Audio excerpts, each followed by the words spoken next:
저와 여러분이 하나님이 주시는 말씀 가운데 사로잡혀서 반드시 우리의 삶이 승리의 삶으로 이루어지기를 간절히 축원합니다.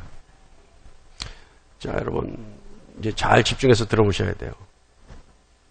자, 신앙이라고 하는 건 여러 가지 말씀으로 정리할 수 있어요. 그러나 신앙이라고 하는 것은 간단하게 정리해 보면 하나님이 우리 안에 계셔서 우리의 감정과 우리의 심령 상태를 비롯한 모든 것을 아신다는 것을 믿는 것이 신앙입니다. 우리 안에 계셔서 우리의 모든 것을 아신다. 또한 하나님은 전지전능하셔서, 잘 들으셔야 돼요. 전지전능하셔서 우리가 원하는 모든 것을 하나님이 원하시는 의도대로 이끌어 가신다는 것을 믿는 것이 신앙입니다. 이상하지 않아요? 이상하지 않아요? 자, 하나님은 전지전능하셔서 우리가 원하는 모든 것을 하나님이 원하시는 그리고 의도하시는 대로 이끌어가는 것을 믿는 것, 이것이 신앙입니다. 이상해요, 지금. 우리가 원하는 것을 하나님이 원하시는 대로 하나님의 의지대로 이끌어가는 것을, 그것을 믿는 것을 신앙이라고 하는 거예요. 자, 하나님은 모든 선한 선의 창시자이시며 하나님이 그 선을 우리에게 주실 수 있다라고 하는 것을 믿는 것, 이것이 신앙입니다. 또한 하나님은 그리스도를 통해 우리의 기도를 인정하시고 또 연락하신다는 것을 믿는 것, 이것이 신앙입니다. 그래서 우리는 예수 그리스도의 이름으로 하나님께 기도하는 거죠. 신앙은요, 여러분, 단순히 신을 믿고 의지하는 것, 이것이 신앙이 아닙니다. 단순히 신을 믿고 의지하는 것, 내가 하나님을 믿는다? 어떻게 해요? 잘하는도다. 귀신도 믿고 떠는구나. 믿는 것이 중요한 게 아니고 하나님을 의지하는 것이 중요한 게 아니에요.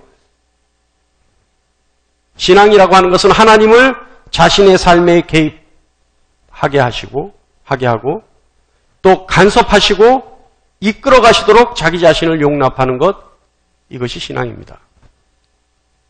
저는 근데 이제 용납이란 말을 좀 좋아하지 않아요.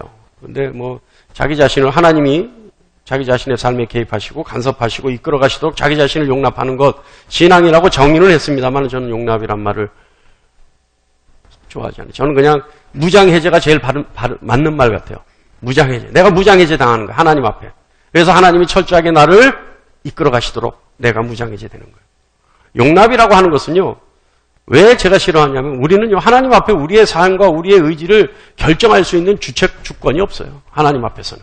오로지 하나님만이 우리를 용납하시죠. 우리 같은 죄인을 하나님만이 용납하시는 거예요. 하나님이 우리를 용납하시기에 우리가 하나님 앞에 나갈 수 있는 거죠. 그것이 하나님의 사랑 아니겠습니까? 예. 자, 그 다음에 신앙은 여러분 어느 정도 들으셨죠? 자, 그러면 인격의 하나님, 인격적인 하나님. 이 말을 잘못 오해하면 신이 인간과 같은 감정이나 지식의 형태를 가지고 있는 것으로 오해합니다. 다시 말하면 하나님이 인간의 성품을 가지고 있는 것으로 오해해요. 그러니까 우리가 인격적인 하나님 그러면 마치 인간의 성품을 가지고 인간의 지식과 인간의 어떤 감정 상태 이런 것들을 가지고 계신 하나님으로 우리는 착각해요. 그러나 인격의 하나님이라는 것은 그 뜻이 아닙니다. 자, 여러분, 우리가 자력으로 하나님에 대해서 알 수 있을까요? 우리가 자력으로 하나님이란 분이 어떤 분이신지에 대해서 알 수 있을까요? 알아낼 수 있을까요? 절대 알아낼 수 없어요. 우리가 하나님에 대해서 무지하기 때문에 하나님은 우리에게 하나님 자신을 알려주실 필요가 있었습니다. 그래서 하나님은 우리에게 스스로를 드러내시고 우리가 이해할 수 있도록 하나님의 모습을 낮추어 주셨어요. 그리고 그것으로 끝나는 것이 아니라 인격의 하나님은 당신을 우리에게 알려주시기 위해서 우리의 삶에 나타나셔서 우리의 삶에 관여하시고 참여하시고 인도하시는 것. 이것이 인격적인 하나님, 인격의 하나님이라고 얘기합니다. 그래서 토마스 아퀴나스는요, 인격의 하나님에 대한 의미를 포괄적으로 나타내는 말씀이 있다. 그 말씀이 뭐냐? 출애굽기 3장 12절에 내가 정녕 너와 함께하리라.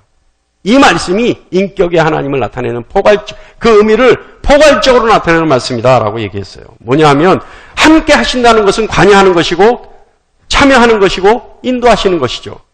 하나님이 함께 하신다는 것은 하나님이 우리의 삶에 적극적으로 개입하시고 간섭하시는 것, 이것이 인격의 하나님이다. 신앙인들은요, 인격의 하나님에게 자기 자신을 기꺼이 내어드리는 사람, 이 사람들이 신앙인입니다. 할렐루야?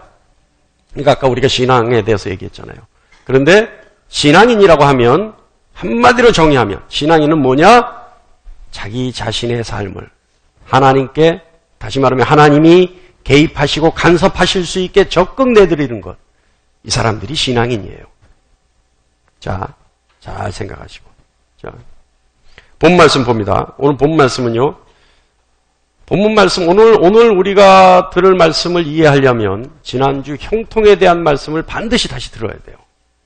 그렇지 않으면 잘 이해가 안 돼요. 자, 형통. 자, 오늘 본 말씀 봅니다.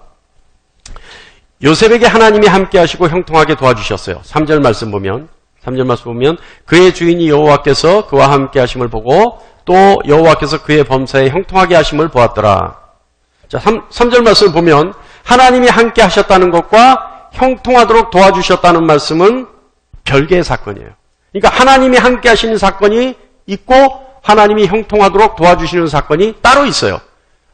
이게 무슨 말이냐면 하나님이 함께 하심으로 무조건 형통해진다는 건 아니에요. 자, 들으시고 또 2절 말씀을 근거하면 함께 하심으로 형통해졌더라 라고 말씀하는 걸 보면 형통하기 전에 하나님이 함께 하셔야 된다는 거예요. 그러니까 하나님이 함께 하셔서 하나님이 도와주셔야지만 형통해질 수 있다는 말입니다. 자, 이거 왜 중요하느냐? 지난주에도 잠깐 얘기했었죠. 언급했었죠. 하나님이 함께하지 않으셔도 형통해질 수 있어요. 세상 방법으로도 형통할 수 있어요. 자, 형통이 뭐냐? 목적이 있으면 그 목적지까지 가는 그 길이 곧바로 난 길이 형통입니다. 그러니까 돌아가지 않고 삥 둘러가지 않고 장애물이 있거나 여러 가지 거친 것이 있을 것이 아니라 평탄한 길을 곧바로 갈 수 있는 것, 목적지까지 곧바로 가는 것을 형통이라고 얘기한다는 거예요.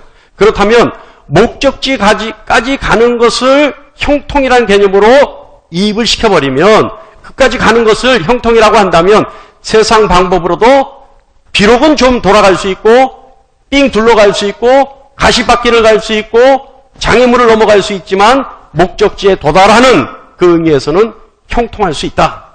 세상 방법으로도. 갈 수 있잖아요. 세상 방법으로도 목적지까지 갈 수 있어요. 자, 그런데 우리가 생각하는 하나님이 함께 하심으로 형통한다는 그 형통과 세상 방법으로 갈 수 있는 그 형통에는 상당한 차이가 있습니다. 첫 번째 차이는 뭐냐면요. 수많은 시행착오와 시간과 물질을 투입해야 한다는 의미에서 그것은 형통이라고 할 수 없죠. 왜냐하면 리스크가 너무 커요. 하나님과 함께하면 곧바로 갈 수 있고 평탄한 길을 갈 수 있는데 돌아가야 되고 장애물을 넘어가야 되고 거친 길을 돌아가야 되기 때문에 그것은 엄청난 리스크가 있으니까 그것은 형통이라고 할 수 없다. 우리가 생각하는 형통이란 개념과는 조금 차이가 있다. 두 번째는 하나님과 함께하고 하나님으로부터 도움 없이 이루어졌기 때문에 최종적인 결과에 대해서 절대 선할 것이라고 하는 보장이 있을 수 없어요. 이게 무슨 말이냐면, 자, 전 인류는 인류의 평화를 위해서, 인류의 편안을 위해서, 인류의 문명을 위해서 무던히도 노력했죠. 목적을 세우고 왔어요. 그래서 인류 문명이 엄청나게 발전했어요.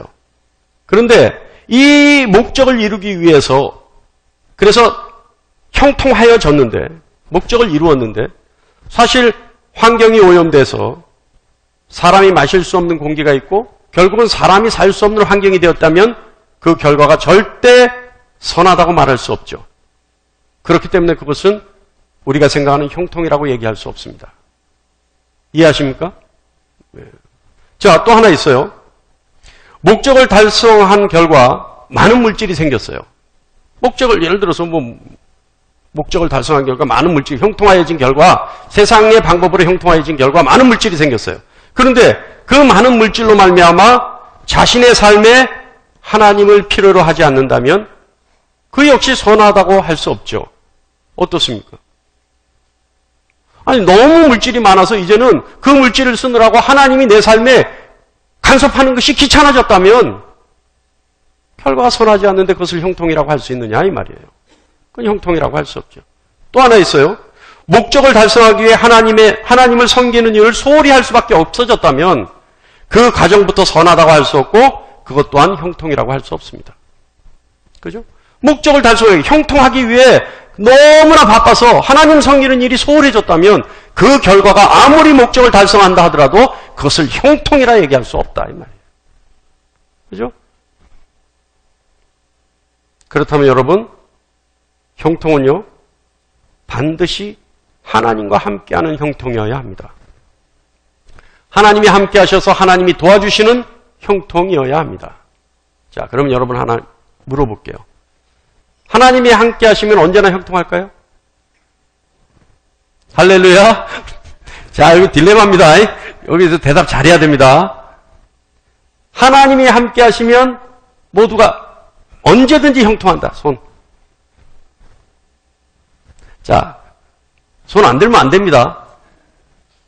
하나님이 함께 하시면 형통하지 않을 수도 있다. 손. 뭐 100%죠. 제가 이래서 신이 나요. 참 목사가 심보가 고약해서요. 성도가 못 맞추면 너무 신이 나요. 성도가 딱 맞추면 힘이 빠져. 힘이 세. 자, 여러분 잘 한번 들어보세요. 하나님이 함께 하시면 언제나 형통한다? 답은 맞아요. 답은 그렇다요. 그렇다.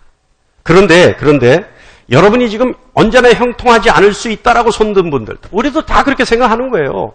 형통하지 않을 수 있다 생각하는 그 생각은 무엇 때문에 그 생각을 하느냐? 우리의 형통이란 개념 속에 잘 된다라고 하는, 그죠? 잘 돼야지만 한다라고 하는 개념이 있기 때문에 형통하지 않을 수 있다라고 대답하는 거예요. 이해하십니까? 우리의 개념 속에는 형통이라 그러면 이미 잘 된다라고 하는 것이 딱 머릿속에 들어와 있기 때문에 하나님과 함께하는 것이 형통하지 않을 수도 있다라고 대답한다는 거예요. 그죠? 자, 오늘 본문만 보더라도 요셉만 하더라도요. 요셉은요. 이방인의 노예의 신분으로 애굽의 친위대장 보디발의 집에 종으로 들어갑니다. 그런데 하나님이 형통하게 하심을 보고 보디발이 그 요셉에게 모든 것을 맡기죠. 그래서 보디발이 먹는 것 외에 모든 것을 다 줍니다. 다 맡겨요. 그런데 얼마 지나지 않아서 요셉이 옥에 갇히는 신세가 됩니다. 자, 그렇다면 이 상황에서 우리가 생각하는 잘 된다, 이것과 어때요? 굉장히 거리가 있죠. 처음에 잘 나가는 것 같았어요. 처음에 형통한 것 같았어요. 그런데 중간에 옥에 갇히는 신세가 됐어요. 그렇다면 잘 된다는 관점에서 이건 형통이라고 할 수 없죠. 그러나 성경은요, 성경은 반드시 이 상황을 하나님이 도우셔서 형통했다라고 기록하고 있어요. 자, 그러면 어떻게 이런 생각들이, 이런 일들이 있을 수 있을까? 이런 차이가 있을 수 있을까? 잘 한번 들어보세요. 첫 번째는요, 우리가 생각하는 형통은 너무도 세속적이기 때문에 그렇습니다. 우리가 생각하고 있는 형통이라는 것이 너무 세속적이라는 거예요. 39장 23절 후반부에 보면 그를 범사에 형통하게 하셨더라라고 진술하고 있어요. 그런데 이 진술이 나올 때 이때 상황이 뭐냐면 요셉의 지금 상황은 뭐냐면 보디발의 아내의 모함을 받아서 옥에 갇힌 신세가 되어 있었어요. 그런데 하나님이 39장 몇 절이었어요? 아까 23절 후반부에 보면 하나님이 그를 형통하게 하셨더라고 얘기하고 있단 말이에요. 성경은 분명히 형통이라고 말씀하고 있어요. 자, 계속해서 말하지만 우리는 소위 세상에 살면서 잘 돼야지만 형통이라고 생각하고 있습니다. 다시 말하면 무탈하고 무병하고 그리고 하는 일마다 불같이 일어나는 것이 형통이라고 생각하고 있기 때문에 그래요. 우리가 가지고 있는 세속적 욕구가 너무 강하기 때문에 그렇습니다. 형통의 결과 잘 먹고 잘 입고 잘 쓰고 그래서 편안한 삶을 사는 것이 형통이라고 고집하고 있기 때문에 그래요. 그러니까 하나님이 함께 하시면 형통하지 않을 수 있습니다라고 대답하는 거예요. 할렐루야. 이제는 여기 있는 여러분은 형통하는 것이 잘 먹고 잘 쓰고 잘 입는 편안한 삶이라는 그 세속적인 고집을 버릴 줄 아는 여러분 되시기를 간절히 축원합니다. 그것이 형통이 아니에요. 자, 두 번째는요. 자, 근데 여러분, 신앙이라고 하는 것은요. 신앙이라고 하는 것은 내가 가지고 있는, 그래서 내가 바라보던 세상적 관점에서 하나님의 관점으로 나를 바라보는 것이 신앙이에요. 그러니까 세상을 중심으로 내가 가지고 있었던 나의 관점에서 세상을 바라보는 것이 아니라 하나님의 관점에서 나를 바라보는 거예요. 그것이 신앙입니다. 이제는 세속적인 그러한 냄새나는 때는 성령의 능력과 주님 보혈의 능력으로 씻어낼 수 있는 여러분 되시길 바랍니다. 두 번째는요. 형통은요. 하나님이 세우신 목적에 도달하는 것으로 평가되어져야 합니다. 그러니까 하나님이 세우신 계획에 도달하는 모습으로 평가되어져야 된다 이 말이에요. 자, 하나님이 도우시는 형통은요. 하나님이 우리를 위해 세우신 목적으로 가는 길을 말합니다. 하나님이 우리의 삶을 인도하시고 가시고자 하고 도달하고자 하는 그 목적으로 가는 길, 그 길이 형통입니다. 우리가 가는 우리의 길이 아니라 우리가 세운 우리의 목적이 아니라 하나님이 우리 인생을 위해 세우신 우리를 위한 하나님의 목적을 말하는 겁니다. 보디발의 감옥에 갇힌 신세가 된 요셉이 하나님의 형통하심을 경험하고 계속해서 인내한 결과 2년 후에 어떻게 돼요? 애굽 왕의 고민을 해결해주고 애굽의 총리가 되죠.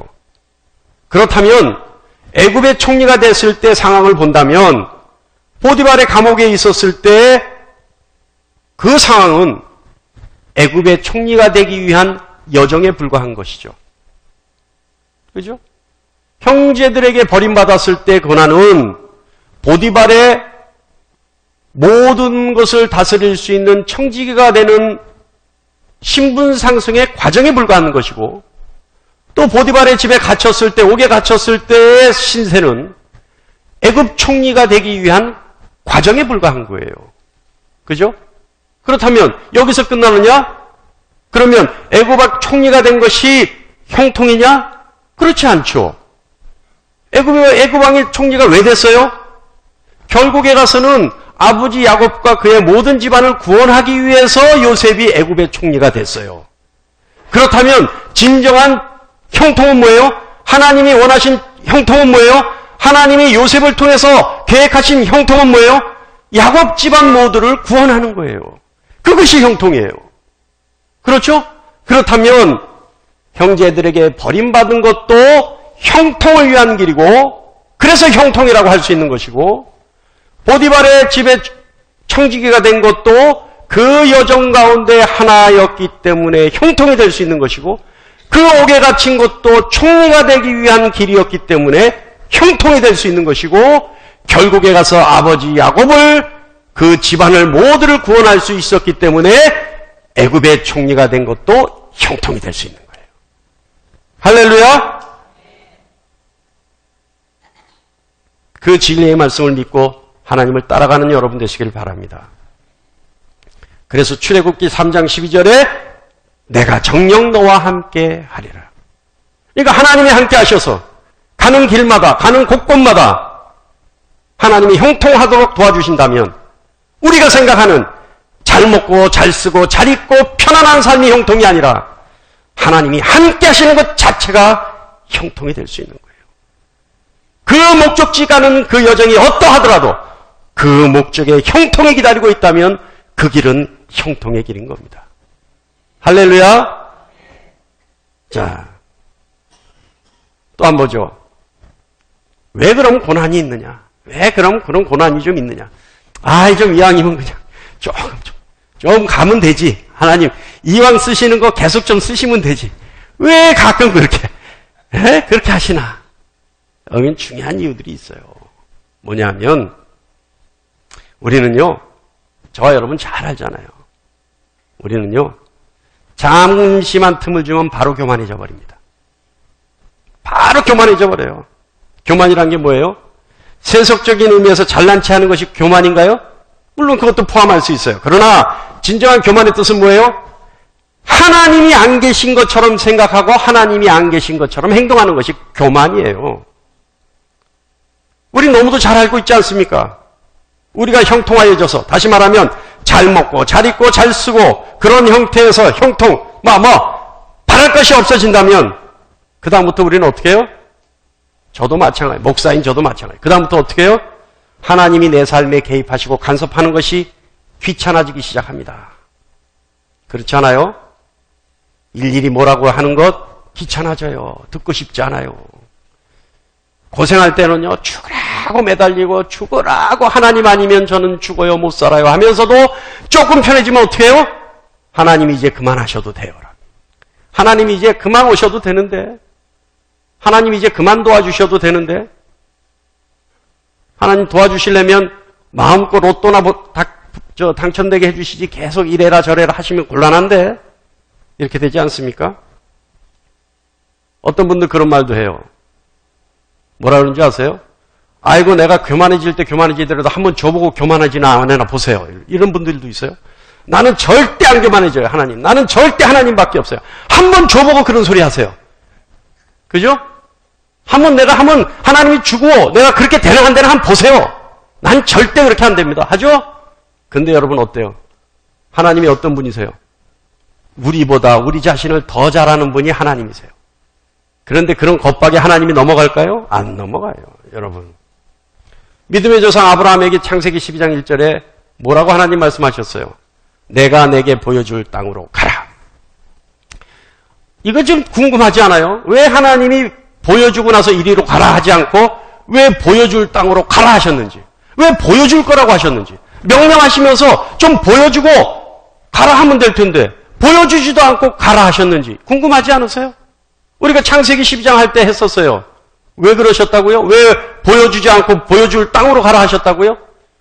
믿음의 조상 아브라함도요, 하나님이 미리 보여주면 교만해져서 하나님 놔두고 지 혼자 가요. 지가 앞서간단 말이에요, 아브라함도. 하나님 잠깐 쉬자 할 때도 아이고 쉴 일이 없습니다. 우리 빨리 가야 됩니다 하고 먼저 가버린단 말이에요, 혼자서. 그리고 왜 보여줄 땅으로 가라 하셨는지 아세요? 하나님이 아브라함과 함께 가려고, 동행하시려고. 가면서 가르쳐주면 되지 뭐하러 미리 보여줍니까? 가자 그러면 손 붙잡고 가면 되죠. 그래서 믿음의 조상 아브라함도 그렇게 교만해질까 봐 하나님이 어떻게 해요? 보여주지 않고 보여줄 땅으로 가라, 이렇게 하셨다는 거예요. 여러분 어때요? 이 말씀 들으니까 우리 어때요? 그래도 좋으니까 한번 저보고 시작합시다 할까요? 예? 안 그래요. 우리는 우리에 대해서 너무 잘 알아요. 그런데 하나님은 우리보다 더 잘 아신단 말이에요. 할렐루야. 네 번째는요, 하나님은 우리가 하나님을 절대 의지하기를 원하십니다. 절대 의지. 그래서 이런 우리가 생각하는 형통이 아닌 고난과 비슷한 형통의 길로 가고 있지만 중간중간에 고난의 길도 있다, 이 말이에요. 우리가 전도서 7장 13절로 14절 말씀 다 같이 한번 읽어볼까요? 시작. 하나님께서 행하시는 일을 보라. 하나님께서 굳게 하시는 것을 누가 능히 곱게 하겠느냐. 형통한 날에는 기뻐하고 공고한 날에는 되돌아보아라. 이 두 가지를 하나님이 병행하게 하사 사람이 그의 장래일을 능히 헤아리지 못하게 하셨느니라. 할렐루야. 자, 이게 뭘까요? 하나하나 볼까요? 자, 우리는요, 항상 형통하거나 항상 공고하면요, 뒤돌아볼 필요가 없습니다. 그죠? 아니, 우리 인생이 그렇잖아요. 우리 인생이 항상 형통하면 뒤돌아볼 일 있습니까? 앞만 보면 되죠. 그죠? 근데 또 우리 인생이 항상 공고하면 뒤돌아볼 일 있습니까? 앞만 보면 되죠. 그래서 우리 인생이 항상 공부했을 때, 제 기억에 할머니 세대, 우리 할머니 세대. 그러니까, 제너레이션 하나를 30년으로 본다면, 우리 할머니 세대니까 한 60년 위에 분들. 전 그 말 많이 들었어요. 아이고, 내 팔자야. 아이고, 내 팔자. 여러분, 그게 무슨 말이에요? 항상 공부하니까 남편 때문에 내 팔자야. 자식 때문에 내 팔자야. 형편 때문에 내 팔자야. 그러니까 사건이 나도 내 팔자고 절이 나도 내 팔자야. 무조건 내 팔자야. 그럼 뭐예요? 항상 공부하니까 뒤돌아볼 필요가 없는 게 내 팔자로 받아들이는 거예요. 무조건. 앞날도 공부할 거라고 생각하니까 받아들인다는 거예요. 그러니까 뭐예요?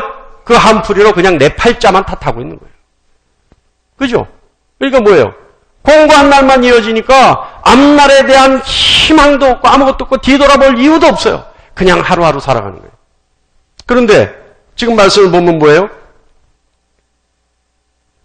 형통과 공고를 반복해서 되풀이되니까 그러니까 뒤돌아보게 되고 그리고 앞을 헤아리지 못하게 된다. 자, 여러분 이게 무슨 뜻이냐면요. 사실은요. 좀 쉽게 얘기하면 과거를 돌아봐라는 뜻이 아니에요. 쉽게 얘기하면 형통했을 때나 공고했을 때 하나님이 나에게 하셨던 그 하나님의 방법을 좀 보라는 거예요. 형통할 때 하나님이 나에게 형통하게 하셨던 그 방법을 좀 생각해보고 공고할 때 공고했을 때 하나님이 나에게 도움을 주셨던 하나님의 솜씨를 좀 생각해보라는 거예요. 그래서 뒤돌아보고 그 하나님에 대한 지식을 좀 더 풍성히 가져보라는 거예요. 그래서 앞으로 갈 때 오로지 하나님만 의지하면 어떻게 해요? 우리가 내일 일을 알 필요가 없죠. 오늘 하나님이 나와 함께 하시는 것을 확신하고 내일도 하나님이 나와 함께 하실 거라는 그것을 확신한다면 우리가 내일 일을 예측할 필요가 없어요. 내일은 어떤 일이 있을까? 내일은 어떤 문제가 생길까? 내일은 어떤 고민이 있을까? 내일은 어떤 상황이 발생할까? 이런 얘기를 예측할 필요가 없다는 거예요. 왜요?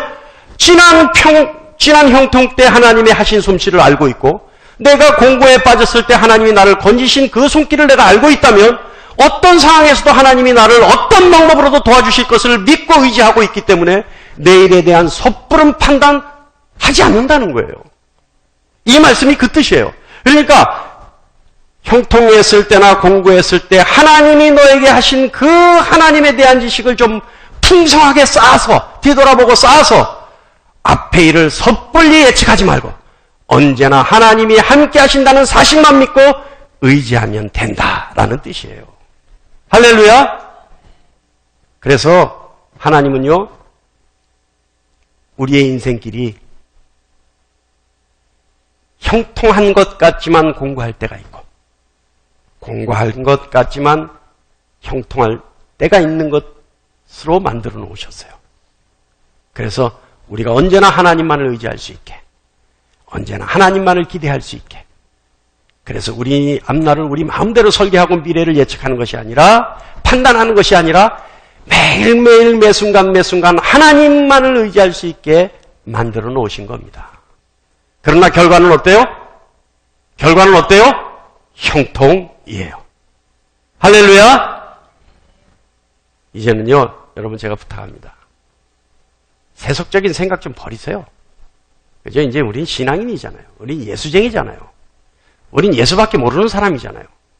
그러면 세상적 사고방식 좀 버리세요. 버리고 하나님만 의지하세요. 그 길이 예수 그리스도를 따르는 십자가의 길이라 하더라도 그 끝은 형통이라는 사실을 믿고 하나님만 의지하고 따라가세요. 그래야지만 하나님이 기뻐하십니다. 그래야지만 하나님의 자녀고요. 그래야지만 예수의 제자입니다. 그럴 수 있는 여러분 되시길 바랍니다. 근데 그런 일이 있어요. 저도 안타까울 때가 있어요. 어떤 때냐면 너무 공고해서 너무나 긴 세월 공고해서 너무나 긴 세월 힘들어서 왜 나에게는 이런 일이 왜 나에게만 이런 일이 우를 보고 자를 봐도 다 형통한데 왜 나에게만 이런 일이 왜 그럴까요 여러분? 하나님이 나에게 크게 쓰시려고 연단의 기간을 그렇게 오래 만들어 놓으신 걸까요? 전 제일 답답한 게요. 어떤 일에 빠지면 아이고 하나님 얼마나 크게 쓰시려고. 제가 우리 쪽으로 와가지고 한 2, 3년 고생하니까 어떤 분들이 그래요. 아이고 목사님 정말 크게 쓰시려고 이런 일도 당하시네요. 제가 속으로 입으로는 할 말이 없더라고요. 속으로는 별소리를 다 했어요. 이 자리에서 내가 할 수는 없어요. 예? 근데요, 그럴 때 어떻게 해요? 되돌아봐야 돼요. 되돌아봐야 돼요. 그래서 혹시 나의 과오가 없는지, 혹시 내가 하나님 앞에 아직 해결하지 못한 일은 없는지 볼 수 있는 눈이 있어야 됩니다. 그럴 수 있는 여러분 되시기 바랍니다. 자, 여러분. 진정으로 사랑하는 여러분. 우리 인생은요, 형통과 공고가 수없이 교차하는 변화무쌍한 길입니다. 그러나 인격의 하나님이 우리 삶에 개입하시고 간섭하시면, 그래서 우리가 인격의 하나님과 함께 할 수 있다면 우리의 결국은 언제나 선으로 끝을 맺을 수 있습니다. 그것이 형통입니다. 에녹이요, 살아서 하나님께 들려 올라갔는데, 죽음을 맛보지 않고 들려 올라갔는데, 에녹이 살아서 들려 올라간 증거가, 단서가 딱 하나가 나와요. 그게 뭐냐면 에녹이 하나님과 동행하더니. 여러분, 우리가 이거 창세기 할 때 했습니다. 다 잊어주셔서 정말 감사합니다. 여러분이 기억하고 있다면 제가 할 얘기가 없잖아요. 근데 여러분 눈을 마주쳐 보니까 잊고 있는 것 같아요. 그래서 제가 다시 할 얘기가 생겼습니다. 자, 에녹이 하나님과 동행하더니 하나님이 세상에 그가 있지 않게 하셨어요. 다시 말하면 살아서 불러 올라가셨어요. 죽음을 맛보지 않고 바로 살아서 하나님 나라에 간 사람이에요. 그죠? 또 한 사람 있죠. 엘리야가 있었어요. 근데 에녹은요, 단서가 없어요. 동행하더니예요. 동행하더니. 자, 이걸 할 때 동행은 뭐라고요? 어떻게 하는 게 동행이라고요? 여러분께 단서를 그때 줬었어요. 어떻게 하는 게 동행이라고요? 자, 하나님이 함께 하셔서 하나님이 도와주시면 형통합니다. 그렇다면 하나님과 함께 하는 것은, 그래서 하나님이 내 삶에 개입하시고 내 삶에 간섭하시도록 내어드리는 것은 내가 하나님과 동행하는 거예요. 그렇다면 어떻게 하면 동행하느냐? 어떻게 하는 것이 동행하는 것이냐? 데살로니가전서 5장 16절로 18절 말씀이 열쇠입니다. 어떻게 하라고요? 항상 기뻐하라. 쉬지 말고 기도하라. 범사에 감사하라. 그냥 항상 기뻐하는 게 실없는 사람처럼 기뻐하는 거예요? 아니에요. 왜 항상 기뻐할 수 있느냐? 내가 하나님을 사랑하니까. 하나님 사랑하니까 사랑하는 그분만 생각하면 저절로 입가에 미소가 지어지는 거예요. 그렇게 하라는 거예요. 항상 하나님만 사랑하라는 거예요. 하나님 사랑해서 그분만 생각해도 내가 그냥 시간 가는지 모르겠고 그분만 생각하면 그분과 더 있고 싶어서 내 입가에 미소가 띄어지는 그 사랑을 하라는 겁니다. 그래서 기뻐하라는 거예요. 쉬지 말고 기도하라는 건 뭐예요? 모든 것을 하나님과 의논하라는 거예요. 모든 것을 하나님께 의지하라는 거예요. 모든 것을 하나님께 맡기라는 겁니다. 모든 것을 하나님과 상담하라는 거예요. 항상 기도하라. 그 다음에 범사에 감사하라. 뭐예요? 왜 감사해요? 여러분 왜 감사해요? 감사는 다른 거 없어요. 모든 것이 하나님이 하셨다, 하나님이 주셨다라고 하는 의미에서 감사하라는 겁니다. 내 삶의 모든 것이 하나님이 해결해 주셨다, 하나님이 하셨다, 하나님이 주셨다, 하나님이 허락하신 것이다 라는 것을 믿고 감사하라는 겁니다. 이것이 동행이에요. 이게 왜 동행이에요? 이것이 왜 동행이에요? 18절 후반부에 있잖아요. 그리스도 예수 안에서 너희를 향하신 하나님의 뜻이니라. 예수 그리스도를 통해 우리에게 향하신 하나님의 뜻은 이거밖에 없는 거예요. 할렐루야? 할렐루야? 우리에게 향하신 하나님의 뜻이 이거밖에 없는 거예요. 하나님 너무 사랑해서 기뻐하고 하나님 생각만 해도 입가에 미소가 지어지고 모든 일에 하나님과 상담하고 하나님께 의논하고 하나님께 의지하고 그리고 하나님과 대화하고 그리고 모든 일을 하나님이 하셨으니까 감사하다고 고백해드리고 인정해드리고 이것이 하나님과 동행하는 겁니다. 이런 삶에는 하나님의 형통의 길이 열릴 줄 믿습니다. 이것을 안다면 이제 여러분은 형통의 길로 들어선 것이고 여러분의 인생은 형통하리라 믿습니다. 형통한 길을 가는 여러분 되시기를 간절히